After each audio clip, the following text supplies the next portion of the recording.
Hello बच्चों, हम कर रहे थे life processes 10th class biology का फर्स्ट चैप्टर। उसके कुछ पार्ट्स हमने कर लिए थे। हम कर रहे थे न्यूट्रिशन में डाइजेशन का पार्ट कर रहे थे। नेक्स्ट टॉपिक है डाइजेस्टिव ग्लैंड्स। तो first of all will see कि डाइजेस्टिव ग्लैंड्स क्या होती हैं। Which secretes digestive juices which contain digestive enzymes. तो डाइजेस्टिव ग्लैंड्स वो ग्लैंड्स होती हैं जो डाइजेस्टिव जूसेस को स्क्रीट करती हैं और उन डाइजेस्टिव जूसेस में डाइजेस्टिव एंजाइम्स प्रेजेंट होते हैं। अब देखते हैं different type of glands, digestive glands जो बॉडी में प्रेजेंट है ह्यूमन बॉडी में। First is salivary glands. देखिए सलाइवरी ग्लैंड्स जो हैं उनको हम एक्सोक्राइन ग्लैंड्स भी बोलते हैं। ग्लैंड्स होती हैं आपकी टू टाइप्स की, एक एंडोक्राइन और एक एक्सोक्राइन। एंडोक्राइन ग्लैंड्स वो होती हैं जो हार्मोन्स को सिक्रेट करती हैं और हार्मोन्स के अलावा बाकी चीज़ें जो सिक्रेट करती हैं those are called exocrine glands. तो सलाइवरी ग्लैंड्स भी आपके एक्सोक्राइन ग्लैंड्स हैं। तो हमारे माउथ में 3 पेयर्स प्रेजेंट होती हैं सलाइवरी ग्लैंड्स की। One is parotid, second is सब maxillary, third is sublingual. Parotid जो पेयर है वो आपकी कान के पास प्रेजेंट होती है। सब मैक्सिलरी जो मैक्सिलरी बोन होती है लोअर जॉ की उसके पास प्रेजेंट होती है। एंड थर्ड वन इज वो सबलिंगुअल, ये आपके टंग के नीचे, जीभ के नीचे प्रेजेंट होती है। ओके, नाउ दीज ये जो तीनों पेयर्स हैं they secrete saliva which contains a digestive enzymes. उसका नाम है टाइलिन या उसी को सलाइवरी एमिलेज भी कहते हैं। टाइलिन और salivary amylase is the digestive enzyme which is present in saliva. तो सलाइवा में सिर्फ एक ही डाइजेस्टिव एंजाइम प्रेजेंट होता है, सलाइवरी एमिलेज। ओके ओके, यहाँ पे माउथ में जब आपका फूड आता है तो वो सलाइवा के साथ मिक्स हो जाता है and then it becomes bolus, फिर इसे कहते हैं हम बोलस। ओके फिर आपका माउथ में किस टाइप की डाइजेशन होती है। तो माउथ में मैकेनिकल प्लस केमिकल दोनों ही टाइप की डाइजेशन होती है। मैकेनिकल क्यों? क्योंकि हम बाइट करके है ना, मैकेनिकल वर्क करके, च्यू करके उसको है ना, मैस्टिकेशन जिसको कहते हैं, तो उसको आप मैकेनिकल डाइजेशन कहेंगे। और क्योंकि वहाँ पे एंजाइम्स प्रेजेंट है जो कि केमिकल रिएक्शन कर रहे हैं फूड के ऊपर, that's why this is called mechanical and chemical digestion. Okay, next देखते हैं कॉम्पोजिशन सलाइवा का। सलाइवा में क्या क्या प्रेजेंट होता है। तो first of all salivary amylase जो कि 30 से 40% कार्बोहाइड्रेट्स को डाइजेस्ट करता है। रिमेनिंग पार्ट जो है कार्ब्स का वो आपका स्मॉल इंटेस्टाइन में डाइजेस्ट होता है। ठीक है, वहाँ पे कंप्लीट ब्रेकडाउन होती है खाने की। तो सलाइवरी एमिलेज, सेकंड है mucus, then lysozymes, then electrolytes. तो काफ़ी सारे इलेक्ट्रोलाइट्स प्रेजेंट होते हैं, for example sodium, potassium, chlorine, then HCO3 negative ion. ये सारे इलेक्ट्रोलाइट्स जो हैं आपके लाइजोसोम्स, म्यूकस, सलाइवरी एमिलेज, ये सब हैं सलाइवा के कॉन्स्टिट्यूएंट्स। ओके, जैसे हमने देखा अभी कि सलाइवा में सिर्फ एक ही एंजाइम प्रेजेंट होता है विच इज़ सलाइवरी एमिलेज, और वो ब्रेक डाउन करता है कार्बोहाइड्रेट्स की। तो क्योंकि यहाँ पे और कोई एंजाइम प्रेजेंट नहीं है, देयरफॉर माउथ में ना तो लिपिड्स और ना ही प्रोटीन की डाइजेशन होती है। No lipid digestion, no protein digestion occurs in mouth. यहाँ पे सिर्फ कार्बोहाइड्रेट्स की ब्रेक डाउन होती है। ओके, अभी बोलस बन गया है। जब फूड सलाइवा में मिक्स हुआ तो ये बोलस बन गया। Now bolus goes into stomach. Next जो एलिमेंट्री कैनल का ऑर्गन है, पार्ट है, दैट इज स्टमक। और स्टमक को ग्रीक लैंग्वेज में गैस्टर वर्ड से प्रोनाउंस करते हैं। ग्रीक में stomach is known as gaster. Stomach secrete करता है जो जूसेस, उन्हें कहते हैं गैस्ट्रिक जूसेस। गैस्टर वर्ड क्योंकि स्टमक को ही गैस्टर कहते हैं, तो that's why this is called gastric juices. और इन गैस्ट्रिक जूसेस में ही गैस्ट्रिक एंजाइम्स प्रेजेंट होते हैं। ओके, अब जो आपका फूड है, जो भी आप खाना खाते हो, वो स्टमक में एटलीस्ट कम से कम 4 से 5 घंटे रहता है। ज़्यादा भी रह सकता है लेकिन मिनिमम 4 to 5 आवर्स वो श्योरली स्टमक में फूड जो है वो रिजाइड करता है, रहता है। नेक्स्ट देखेंगे जो गैस्ट्रिक जूसेस हैं उसके क्या क्या कॉम्पोनेंट्स हैं। तो कॉम्पोजिशन ऑफ गैस्ट्रिक जूसेस जो कि स्टमक में सिक्रीट होते हैं, तो वहाँ पे एंजाइम प्रेजेंट होता है पेप्सिनोजन। क्या है? Pepsinogen, and this is in inactive state में होता है ये। देन HCl होता है प्रेजेंट स्टमक में, जिसका pH 1.2 से 1.5 के बीच में होता है, और HCl वर्क करता है एज एन एक्टिवेटर। देखिए HCl हाइड्रोक्लोरिक एसिड का फंक्शन क्या है। पहले तो ये जो भी सलाइवा का एक्शन है, जैसे स्टमक में बोलस पहुंचता है, बोलस में क्या है आपका स्लाइवा और फूड दोनों प्रेजेंट है। स्लाइवा क्योंकि डाइजेशन करता है कार्बोहाइड्रेट्स की, लेकिन जैसे ही ये स्टमक में पहुंचता है हाइड्रोक्लोरिक एसिड जो है स्लाइवा का एक्शन को स्टॉप कर देता है और जो भी बैक्टीरियाज फूड के साथ एंटर होते हैं उनको किल कर देता है। नेक्स्ट ये एक्टिवेट करता है पेप्सिनोजन को और प्रोवाइड करता है एसिडिक मीडियम सो दैट कि पेप्सिन एंजाइम जो है वो प्रॉपर फंक्शन कर सके। ठीक है, हमने कहा इनएक्टिव स्टेट में होती है पेप्सिन स्टमक में। जब भी आपका फूड आता है तो HCl जो है वो मीडियम को एसिडिक बनाता है, इतनी उसकी pH होती है, उसी में ये एक्टिवेट कर देता है पेप्सिनोजन को। अब देखिए अगर जैसे आपका फूड नहीं है, स्टमक खाली है और अगर उस टाइम पे भी पेप्सिन आपका एक्टिव होगा तो पेप्सिन का काम क्या है, pepsinogen is sort of pepsin enzyme, तो उसका वर्क है प्रोटीन्स को डाइजेस्ट करना। तो अगर इसको कहीं पे कुछ अगर एक्टिवेट स्टेट में हुआ और वहाँ पे कोई भी फूड नहीं होगा तो ये सेल्स को, जो स्टमक की सेल्स है उन्हीं को खाना स्टार्ट कर देगा और उसकी प्रोटीन्स को ब्रेक डाउन कर देगा। तो ऐसा ना हो तो इसलिए ये हमेशा इनएक्टिव स्टेट में होता है। जैसे ही बोलस वहाँ पहुँचता है तो HCl वहाँ एक्टिवेट कर देता है पेप्सिनोजन को और तब पेप्सिनोजन जो है HCl की वजह से एक्टिव हो जाती है, पेप्सिन बन जाती है। ठीक है, this is inactive pepsinogen, HCl ने उसको एक्टिवेट कर दिया। और पेप्सिन है क्या, it is a protein splitting enzyme, ये प्रोटीन को ब्रेक डाउन करता है, डाइजेस्ट करता है। ओके, तो कैसे फंक्शन करता है, प्रोटीन पे जब पेप्सिन वर्क करता है जबकि स्टमक की pH आपकी 1.2 से 1.5 के बीच में होती है, उस टाइम ये एक्टिवेट होता है। तो पेप्सिन प्रोटीन्स को ब्रेक डाउन करके बनाता है पेप्टोन्स और प्रोटियोसिस। ठीक है, या प्रोटीन्स को देखो कंप्लीटली ब्रेक डाउन होके बनना तो अमीनो एसिड्स है जो कि जाके होता है आपका स्मॉल इंटेस्टाइन में। तो उससे पहले जो भी ब्रेक डाउन होती हैं वो उसमें इंटरमीडिएट प्रोडक्ट्स बनते हैं। तो प्रोटीन का बनता है यहाँ पे ब्रेक डाउन होने के बाद पेप्टोन्स और प्रोटियोसिस। नेक्स्ट जो प्रेजेंट है एंजाइम स्टमक में या गैस्ट्रिक जूसेस में, दैट इज रेनिन। तो ये जो आपका रेनिन एंजाइम है वो बेसिकली वर्क करता है मिल्क के ऊपर। ठीक है, तो जैसे आपके इन्फेंट्स हैं, छोटे बेबीज़ जो होते हैं वो सिर्फ दूध ही पीते हैं और बाकी कुछ नहीं खाते, तो जो इन्फेंट्स हैं वो जो मिल्क लेते हैं उसमें जो मिल्क की प्रोटीन है उसका नाम होता है केसिन।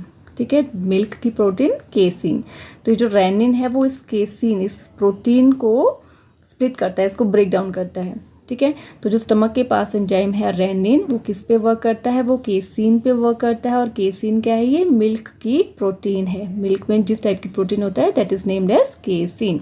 तो रेनिन भी ये प्रोटीन को ब्रेक डाउन करता है बट और प्रोटीन्स को नहीं, सिर्फ ये मिल्क वाली जो प्रोटीन है केसिन इसके ऊपर वर्क करता है। तो ज़्यादातर ये इन्फेंट्स में होता है। तो केसिन यानी कि जो फॉर्म ऑफ प्रोटीन है मिल्क में प्रेजेंट, उस पर रेनिन वर्क करता है, उसको कन्वर्ट कर देता है पैरा कैसिनेट में। और जो दूध में कैल्शियम प्रेजेंट है वो उसको कन्वर्ट कर देता है फर्दर कैल्शियम पैरा कैसिनेट में। अब इसके ऊपर वर्क करता है फिर पेप्सिन और कन्वर्ट कर देता है इसको फर्दर पेप्टोन्स और प्रोटियोसिस में। ठीक है, हमने पढ़ा था स्टमक में जो पेप्सिन है वो प्रोटीन्स को कन्वर्ट करता है पेप्टोन्स और प्रोटियोसिस में, लेकिन पेप्सिन डायरेक्टली केसिन पे वर्क नहीं करता। केसिन को रेनिन ब्रेक डाउन करता है पैरा कैसिनेट में और मिल्क की कैल्शियम उसको कैल्शियम पैरा कैसिनेट में कन्वर्ट करती है। देन फर्दर पेप्सिन उसको पेप्टोन्स और प्रोटियोसिस में कन्वर्ट कर देता है। ओके, तो स्टमक में बोलस आया प्लस वहाँ पे जो भी सिक्रीशंस थी जैसे कि हाइड्रोक्लोरिक एसिड, ये सब मिलकर, ठीक है, हमने पहले पढ़ा फूड प्लस लाइवा बोलस जो कि गया स्टमक में। अब जो स्टमक से बाहर निकलता है उसमें बोलस तो है ही है, उसमें ऐड हो जाता है आपका फर्दर सिक्रीशंस और जो मिलकर बनता है that is known as chyme. ठीक है, स्टमक से जो बाहर निकलेगा दैट इज़ कॉल्ड काइम। और काइम को कहाँ जाना है, स्टमक के नेक्स्ट पार्ट आता है आपका स्मॉल इंटेस्टाइन, उसके फर्दर पार्ट्स हैं, तो कौन से पार्ट में जाएगा वो देखते हैं। देखो पहले during gastric digestion food is not allowed to enter small intestine. जब तक कि आपका स्टमक के अंदर डाइजेशन चल रहा है तब तक हमने कहा 4 से 5 घंटे वो खाना जो है स्टमक में ही रहता है। तो जब गैस्ट्रिक डाइजेशन चल रही है तब तक फूड आपका स्मॉल इंटेस्टाइन में नहीं जाता। क्यों नहीं जाता, कि कौन रोकता है उसको जाने से, दिस इज़ पाइलोरिक स्फिंक्टर। इसका काम क्या होता है, यूनिडायरेक्शनल, वो सिर्फ खाने को कब जाना है नहीं जाना है वो जो अलॉय करने की पावर है वो उसके पास है। तो जब तक खाना डाइजेस्ट हो रहा है स्टमक में तब तक खाना स्मॉल इंटेस्टाइन में नहीं जाता। किसकी वजह से नहीं जाता, पाइलोरिक स्फिंक्टर की वजह से नहीं जाता। वो कहाँ पे प्रेजेंट होता है? स्टमक और स्मॉल इंटेस्टाइन के बीच में, ठीक है। तो it is present at the junction of stomach and small intestine. तो स्मॉल इंटेस्टाइन का फर्स्ट पार्ट होता है आपका डिओडनम। तो ये पाइलोरी जो आपका स्टमक का लास्ट पार्ट है, ठीक है, पाइलोरिक, उसमें और डिओडनम के बीच में ये स्फिंक्टर प्रेजेंट होता है, जिसको पाइलोरिक स्फिंक्टर। इसका काम क्या है कि जब डाइजेशन चल रही है स्टमक में, तब खाने को स्मॉल इंटेस्टाइन में नहीं जाने देगा, ठीक है। अब स्टमक में जो काइम प्रोड्यूस हुआ है that will go to small intestine, और स्मॉल इंटेस्टाइन का फर्स्ट पार्ट है डिओडनम, ठीक है। तो डिओडनम में जाएगा काइम, फिर स्मॉल इंटेस्टाइन में होगी आपकी फाइनल डाइजेशन। यहाँ पे पूरी तरह से फूड जो है वो डाइजेस्ट हो जाएगा। तो यहाँ पे देखेंगे स्मॉल इंटेस्टाइन में कौन कौन सी सिक्रीशंस होती हैं और कैसे फर्दर डाइजेशन होती है। तो यहाँ पर जैसे डिओडनम में खाना पहुँचता है, जो कि काइम की फॉर्म में है इस टाइम, वो मिक्स होता है 3 डाइजेस्टिव जूसेस जो कि स्मॉल इंटेस्टाइन के पास हैं। देखते हैं फर्दर वो कौन से जूसेस हैं। तो स्मॉल इंटेस्टाइन में जो जूसेस हैं those are called intestinal juices. जिसमें प्रेजेंट होता है amylase, lipase and protein splitting enzymes. क्या बोला हमने? स्मॉल इंटेस्टाइन्स में इंटेस्टाइनल जूसेस हैं, उनमें कौन कौन से एंजाइम्स प्रेजेंट हैं? Amylase, lipase and protein splitting enzymes. तो क्या एमिलेज का क्या काम है? स्लाइवरी एमिलेज में पढ़ा है, कार्बोहाइड्रेट्स को ब्रेक डाउन करता है। लाइपेज लिपिड्स को, लाइपेज से याद रख सकते हो, लिपिड भी यहीं से बनता है, तो ये फैट्स या लिपिड्स पे वर्क करता है। और तीसरा है आपका प्रोटीन, तो उस पर प्रोटीन स्प्लिटिंग एंजाइम्स काम करते हैं। तो इस तरह से यहाँ पे आपकी कंप्लीट डाइजेशन होती है, ओके। तो ये तो मेन है आपके इंटेस्टाइनल जूसेस में कौन कौन से एंजाइम्स प्रेजेंट है। It also contains number of enzymes like aminopeptidase, intestinal amylase, maltase, isomaltase and lipase enzymes, जो कि हाइड्रोलाइज करते हैं पेप्टाइड्स को एमिनो एसिड्स में। देखो हमने पहले पढ़ा था कि प्रोटीन्स जो हैं वो कन्वर्ट होके आपके पेप्टोन्स और प्रोटियोसिस में कन्वर्ट हो गए हैं। फर्दर पेप्टाइड्स भी उसी का इंटरमीडिएट है। तो यहाँ पर फाइनली वो सारे कन्वर्ट होके एमिनो एसिड्स बन जाते हैं। और जो स्टार्च यानी कि कार्बोहाइड्रेट्स है वो कन्वर्ट होता है शुगर्स में। शुगर की फर्दर बहुत सारे टाइप्स हैं। तो जो माल्टेज, पहले उसका ब्रेकडाउन होकर माल्टेज बनता है, फर्दर ये माल्टोज बनता है, और माल्टोज फर्दर 2 ग्लूकोज या आइसोमाल्टोज के 2 ग्लूकोज में और कन्वर्ट होता है। और जो फैट्स है वो फैट्स यानी कि लिपिड्स, वो कन्वर्ट होता है फैटी एसिड्स और ग्लिसरॉल में। तो हमने देखा इंटेस्टाइनल जूसेस में काफ़ी सारे एंजाइम्स प्रेजेंट होते हैं। तो वो पूरी प्रोटीन्स को भी एमिनो एसिड्स में कन्वर्ट कर देते हैं, सारे स्टार्च को माल्टोज में कन्वर्ट कर देते हैं, देन फैट्स को फैटी एसिड्स और ग्लिसरॉल में कन्वर्ट कर देते हैं, ठीक है। माल्टोज, माल्टेज से सारी शुगर की ही फॉर्म है। तो कार्बोहाइड्रेट से स्टार्च को ब्रेक डाउन होकर शुगर ही बनना है, ठीक है। नेक्स्ट है आपका लीवर, ठीक है। पोजीशन आपको पता होगी, लीवर आपका स्टमक के ऊपर की तरफ होता है ये। तो लीवर आपका लार्जेस्ट ग्लैंड होता है ह्यूमन बॉडी का। ये क्या स्क्रीट करता है? ये स्क्रीट करता है बाइल जूस, ओके। ये बाइल जूस है, लेकिन इसके पास कोई भी एंजाइम्स प्रेजेंट नहीं है, कोई भी डाइजेस्टिव एंजाइम नहीं है, इसलिए यहाँ पे बेसिकली कोई भी डाइजेशन नहीं होती है। तो यहाँ पे कई बार आता भी आपको फॉल्स डाइजेस्टिव एंजाइम्स। तो बाइल जूस जो है ये एक फॉल्स डाइजेस्टिव एंजाइम है, क्योंकि ये कोई भी चीज़ को डाइजेस्ट नहीं करता है, क्योंकि बाइल जूस के अंदर कोई भी डाइजेस्टिव एंजाइम्स प्रेजेंट नहीं होते, ओके। फिर देखते हैं बाइल जूस का काम क्या है। तो बाइल जूस जो है वो न्यूट्रलाइज करता है एसिडिटी ऑफ फूड को, जो कि स्टमक से आ रहा है, क्योंकि स्टमक में HCl था, उसने एसिडिक मीडियम बना दिया था। जो भी पार्टिकल्स वहाँ से निकलेंगे वो एसिडिक नेचर के होंगे। तो उस एसिडिक नेचर को कौन न्यूट्रलाइज करता है? बाइल जूस न्यूट्रलाइज करता है, और ये सारे मीडियम को एल्केलाइन बना देता है, ठीक है। Alkaline, it provides alkaline medium, और ये इमल्सीफाई करता है। इमल्सीफाई का मतलब होता है किसको? बाइल जो आपका ब्रेक डाउन करके जो फैट के बड़े बड़े ग्लोब्यूल्स होते हैं उसको छोटे छोटे पार्ट्स में कन्वर्ट करना, that is emulsification of fats बोलते हैं उसको। तो बाइल जूस जो न्यूट्रलाइज करता है एसिडिटी ऑफ फूड जो आता है आपका स्टमक से, और प्रोवाइड करता है एल्केलाइन मीडियम, एंड एमल्सीफाई यानी कि ब्रेक डाउन करता है बाइल सॉल्ट की वजह से, जो कि बाइल जूस में प्रेजेंट होते हैं। तो एमल्सीफाई का मतलब है लार्ज फैट ग्लोब्यूल्स को छोटे छोटे ड्रॉपलेट्स में कन्वर्ट करना, that's called emulsification of fat. तो कौन करता है एमल्सीफाई? जो बाइल जूस में बाइल सॉल्ट प्रेजेंट होता है।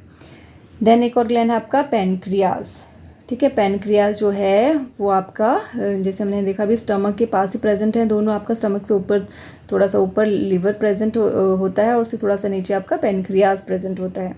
तो पैनक्रियाज क्या करता है, पैनक्रियाटिक जूसेस एक्सक्रीट करता है। ये आपके ट्रू डाइजेस्टिव एंजाइम्स होते हैं। जैसे हमने कहा बाइल जूस जो है वो फॉल्स डाइजेस्टिव एंजाइम है, पैनक्रियाटिक जूसेस जो हैं वो ट्रू डाइजेस्टिव एंजाइम्स हैं। तो पैनक्रियाटिक जूसेस कंटेन करते हैं नंबर ऑफ एंजाइम्स जैसे कि trypsin, pancreatic amylase and pancreatic lipase enzyme. देखिए ट्रिप्सिन वर्क करता है प्रोटीन्स पे, पैनक्रियाटिक एमिलेज हमेशा वर्क करता है कार्बोहाइड्रेट्स पे, और लाइपेज वर्क करता है लिपिड्स या फैट्स पे। ठीक है, तो ये कह रहा है पैनक्रियाटिक जूसेस जो हैं that contains the number of enzymes like trypsin, pancreatic amylase and pancreatic lipase enzymes which digest the peptones into peptides. जो हमने कहा था पेप्टोन्स किसने बना दिया था, स्लाइवरी एमिलेज ने प्रोटीन्स को कन्वर्ट कर दिया था पेप्टोन्स में, ये पेप्टोन्स को कन्वर्ट करता है पेप्टाइड्स में। ठीक है, और जो स्टार्च है उसको कन्वर्ट करता है माल्टोज में या आइसोमाल्टोज में, और फैट्स को कन्वर्ट करता है फैटी एसिड्स में। ठीक है, ये हो गया आपका लीवर का पार्ट और पैनक्रियास का पार्ट। आगे देखते हैं। ओके, तो अभी हमने फंक्शन देखा सारे ग्लैंड्स का। ठीक है, डाइजेस्टिव ग्लैंड्स का, जिसमें हमने स्लाइवरी ग्लैंड्स का भी देखा, स्टमक में जो भी एक्सक्रीशंस होती हैं वो देखी, पैनक्रियास और लीवर की एक्सक्रीशन। तो वो डाइजेस्टिव ग्लैंड्स वाला पार्ट फिनिश हो गया। अब हम देख रहे हैं नेक्स्ट स्टेप, नेक्स्ट प्रोसेस जो होती है आपकी। पहले देखा हमने न्यूट्रिशन इन ह्यूमंस, उसके बाद न्यूट्रिशन यानी कि इनटेकिंग ऑफ फूड लेने के बाद उसको डाइजेस्ट करना है। तो अभी हमने डाइजेस्टिव सिस्टम देख रहे हैं। तो डाइजेशन हो गई आपकी, डाइजेशन हो गया, नेक्स्ट पार्ट स्टमक से हो गया, अब पहुंच गया आपका खाना स्मॉल इंटेस्टाइन में। तो अब स्मॉल इंटेस्टाइन में जो एब्जॉर्प्शन होती है वो नेक्स्ट प्रोसेस है। Will see absorption now. तो जो most of the absorption occurs through the wall of ileum of small intestine. जैसे हमने पहले देखा था आपके स्मॉल इंटेस्टाइन के 3 पार्ट्स होते हैं, ड्यूोडेनम, जियोजेनम और इलियम। तो ज़्यादातर जो एब्जॉर्प्शन है वो कहाँ टेक प्लेस होती है, स्मॉल इंटेस्टाइन के लास्ट पार्ट में, दैट इज इलियम। तो इलियम ऑफ स्मॉल इंटेस्टाइन में मैक्सिमम एब्जॉर्प्शन होती है। Okay, now to increase the surface area of absorption small intestine has following structural adaptation.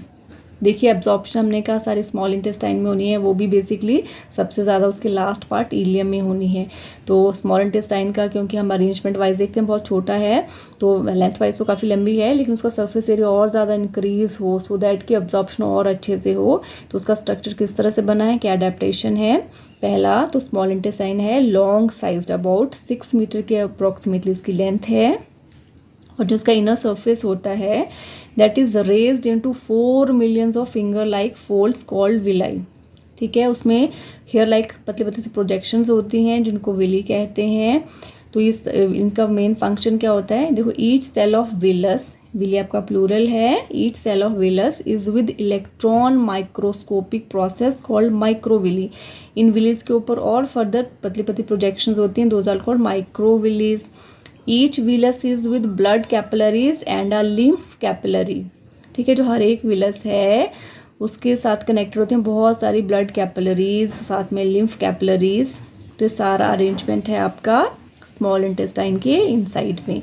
तो इस सारे से आपका जो सरफेस एरिया है वो इंक्रीज हो जाता है। जितना ज़्यादा सरफेस एरिया होगा उतना ज़्यादा न्यूट्रिशंस का एब्जॉर्प्शन होगा। डाइजेस्टिव फूड में से सारे न्यूट्रिएंट्स को एब्जॉर्ब होना है ब्लड में, तभी एनर्जी मिलेगी बॉडी को। ओके, तो यहाँ पे जो हमने कहा एब्जॉर्प्शन होती है, इसमें 2 टाइप के मैकेनिज्म इन्वॉल्व होते हैं, passive mechanism and active mechanism. Passive mechanism होता है जिसमें कि आपको एनर्जी नहीं देनी पड़ती है। ठीक है, उसमें आती हैं आपके डिफ्यूजन और osmosis, these are also called active passive processes. ठीक है, तो पैसिव प्रोसेसेस जैसे कि डिफ्यूजन और ऑस्मोसिस अपने आप होती है, एनर्जी नहीं देनी पड़ती। तो ये भी एब्जॉर्प्शन का एक तरीका है। जो आपकी कैपिलरीज ब्लड वेसल्स हैं उनके साथ वो एक्सचेंज हो जाती हैं गैसेज या फ्लूइड्स आपके डिफ्यूजन या ऑस्मोसिस के थ्रू। सेकेंड टाइप का मैकेनिज्म एब्जॉर्प्शन में है एक्टिव मैकेनिज्म, जैसे कि एक्टिव ट्रांसपोर्ट या एंडोसाइटोसिस। ठीक है, तो इसके बारे में हमने पहले बात की थी। तो एक्टिव मैकेनिज्म और पैसिव मैकेनिज्म दोनों इन्वॉल्व होते हैं आपके एब्जॉर्प्शन में। पैसिव में आएगा आपका डिफ्यूजन और ऑस्मोसिस, और एक्टिव मैकेनिज्म में आएगा आपका एक्टिव ट्रांसपोर्ट, जो भी लोअर कॉन्सेंट्रेशन से हायर कॉन्सेंट्रेशन की तरफ चीज़ें जानी है उसके लिए एनर्जी चाहिए, एटीपीज की फॉर्म में एनर्जी यूज़ होती है। साथ में एंडोसाइटोसिस मतलब इनटेकिंग ऑफ समथिंग। देन है fatty acids, cholesterol and glycerol are absorbed in the lymph capillaries. हम देख रहे हैं एब्जॉर्प्शन, तो जो फैटी एसिड्स, कोलेस्ट्रॉल और ग्लिसरॉल ये सब चीज़ें हैं वो एब्जॉर्ब कहाँ होती हैं? लिम्फ कैपिलरीज में। और जो वाटर, मिनरल और मोनोशुगर्स हैं, एमिनो एसिड्स हैं, वो सब एब्जॉर्ब होते हैं ब्लड कैपिलरीज में। ठीक है, लिम्फ में और ब्लड में दोनों में एब्जॉर्प्शन होती है। लिम्फ कैपिलरीज में फैटी एसिड्स, कोलेस्ट्रॉल और ग्लिसरॉल की एब्जॉर्प्शन होती है, वेराज वाटर और मिनरल्स की होती है ब्लड कैपिलरीज में एब्जॉर्प्शन। तो यह सर आपका एब्जॉर्प्शन का पार्ट हो गया। नेक्स्ट देखते हैं after absorption next process is assimilation. तो most of the amino acids are used in protein synthesis which help in growth and repair of body tissue. देखिए हमने कहा एब्जॉर्प्शन में सारे न्यूट्रिएंट्स जो हैं ब्लड में एब्जॉर्ब हो गए, अब उससे मिलनी है एनर्जी बॉडी को। तो कहीं पर रिक्वायरमेंट होती है सिंपलर सब्सटेंसेस की और कहीं पे कॉम्प्लेक्स की। तो जो आपके अमीनो एसिड्स हैं, अमीनो एसिड्स कैसे बने थे? प्रोटीन्स के ब्रेकडाउन से। तो बहुत सारे अमीनो एसिड जो हैं वो फर्दर यूज़ होते हैं प्रोटीन बनाने में। ठीक है, ये एनाबॉलिक रिएक्शन होगा, ये सारे अमीनो एसिड्स ऐड होकर प्रोटीन सिंथेसाइज करेंगे जो कि हेल्प करते हैं ग्रोथ और रिपेयर करने की बॉडी टिश्यू को। And excess of amino acids are changed into urea in the liver cell, जो कि एज अ वेस्ट होगा और वो बॉडी से एक्सक्रीट हो जाएगा। ठीक है, हम देख रहे हैं एसिमिलेशन। एसिमिलेशन होता है एब्जॉर्प्शन के बाद का प्रोसेस। एब्जॉर्प्शन में सारे न्यूट्रिएंट्स ब्लड में एब्जॉर्ब हो जाते हैं। अब जो आपके सारे वो सिंपल फॉर्म में हैं कहीं पर, लेकिन बॉडी में रिक्वायरमेंट है कि आपको वो कॉम्प्लेक्स जैसे प्रोटीन्स चाहिए ग्रोथ और रिपेयर के लिए, तो अमीनो एसिड्स फिर से जो हैं वो मिलकर सिंथेसाइज करते हैं, बनाते हैं प्रोटीन को, जो हेल्प करता है बॉडी को रिपेयर और ग्रोथ करने में।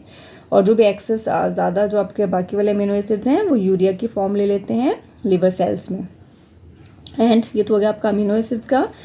Now next, most of glucose molecule act करते हैं as respiratory fuels and provide energy for various body function. जैसे हमने बोला कि एनर्जी प्रोवाइड करते हैं सारे न्यूट्रिएंट्स, तो एनर्जी का जो यूटिलाइजेशन है उसी को एसिमिलेशन बोलते हैं। तो जो ग्लूकोज मॉलिक्यूल हैं वो कैसे एक्ट करते हैं? जो भी आपका रेस्पिरेटरी है ना, रेस्पिरेटरी सेक्शन अभी आगे और देखेंगे हम, रेस्पिरेशन देखेंगे प्रॉपर। तो उसमें एज अ फ्यूल काम करता है, एनर्जी प्रोवाइड करता है बहुत सारे बॉडी फंक्शंस को। और जो भी एक्स्ट्रा जो ग्लूकोज है वो चेंज हो जाता है ग्लाइकोजन में लिवर सेल में ही और स्टोर हो जाता है एज अ रिजर्व फूड। ठीक है, वो भी लिवर सेल में यूरिया की फॉर्म में होता है और ये ग्लाइकोजन की फॉर्म में लिवर सेल्स में एक्यूमुलेट हो जाता है।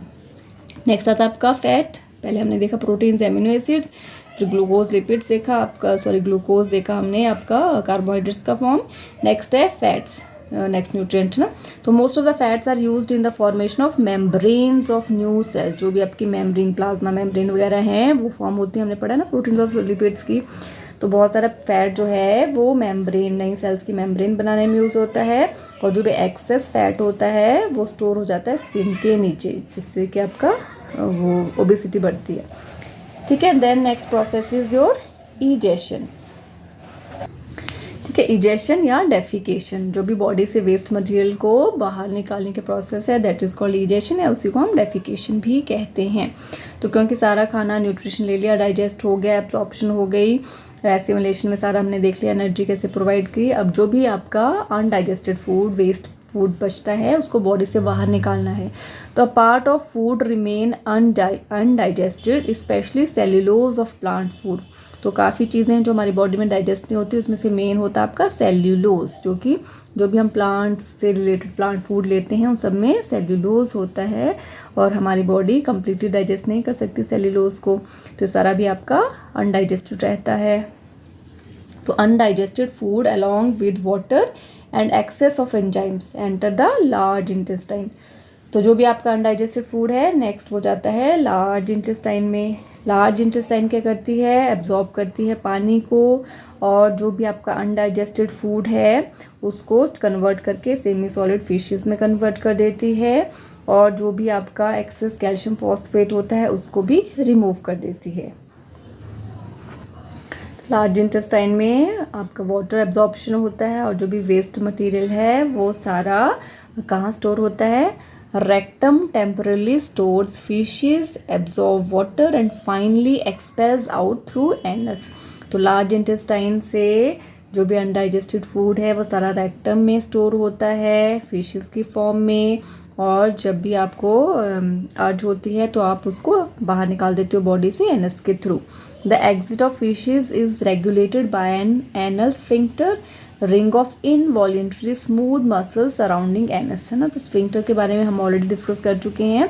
तो एनस में भी आपका एनल कैविटी में आपका एनल स्फिंक्टर, एनल कैनल में आपका एनल स्फिंक्टर प्रेजेंट होता है, और उसकी जो इंटरनल मसल्स होती हैं वो इनवॉल्यूंटरीली होती हैं, और बाहर वाली जो होती हैं वो आपकी वॉल्यूंटरीली भी होती है। इसलिए हम कुछ टाइम होल्ड भी कर सकते हैं, जब चाहे उसको बंद भी कर सकते हैं।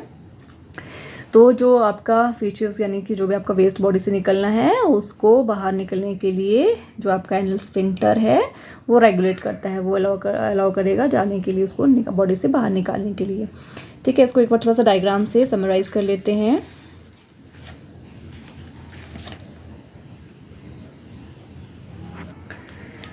ओके बच्चों, जो हमने अभी प्रोसेस देखी ये सारा आपका ह्यूमन एलिमेंट्री कैनल है, एनसीईआरटी का ही डायग्राम है।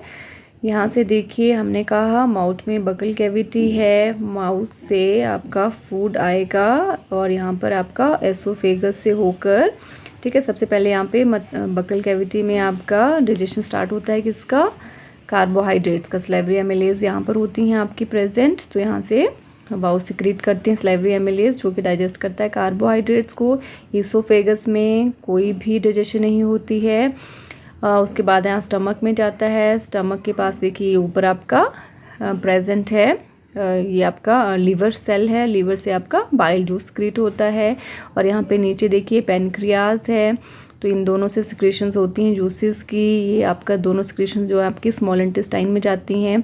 यहाँ पे कंप्लीट डाइजेशन होता है स्मॉल इंटेस्टाइन में, डाइजेशन के बाद लार्ज इंटेस्टाइन से होता हुआ ये सारा रेक्टम में स्टोर होके और एनल कैनल से होता हुआ एनस से बाहर निकल जाता है। तो ये सारा है आपका ह्यूमन डाइजेशन का। ये डायग्राम भी आपको अच्छे से बनाना आना चाहिए, उसको प्रॉपर लेबल करना भी आना चाहिए।